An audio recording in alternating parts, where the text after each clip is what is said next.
ఎంటర్‌ప్రెన్యూర్లుగా ఎదగటానికి వీలుగా పాలిటెక్నిక్ కళాశాలలో 15 కొత్త కోర్సులు 2026-27 విద్యా సంవత్సరంలో ప్రారంభిస్తున్నాం.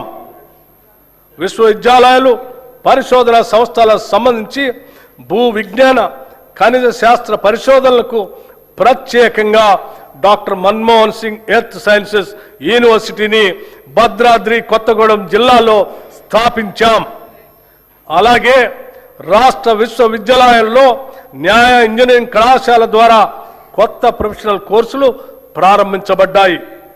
మౌలిక సదుపాయాల అభివృద్ధి కోసం ఉస్మానియా విశ్వవిద్యాలయానికి 1000 కోట్ల రూపాయలు, వీరనారి చాకలి ఐలమ్మ మహిళా విశ్వవిద్యాలయానికి 400 కోట్ల రూపాయలు ఈ బడ్జెట్లో ప్రతిపాదిస్తున్నాం. మిగిలిన విశ్వవిద్యాలయాలకు కూడా అవసరమైన నిధులు కేటాయిస్తున్నాం. స్కిల్ యూనివర్సిటీ నేటి పోటీ ప్రపంచంలో పరిశ్రమలకు అవసరమగు నైపుణ్యాలున్న మానవ వనరుల కొరత నెలకొని ఉంది. చాలా సందర్భాల్లో ఇంటర్మీడియట్ మరియు డిగ్రీ కళాశాల నుండి ఉత్తీర్ణులైన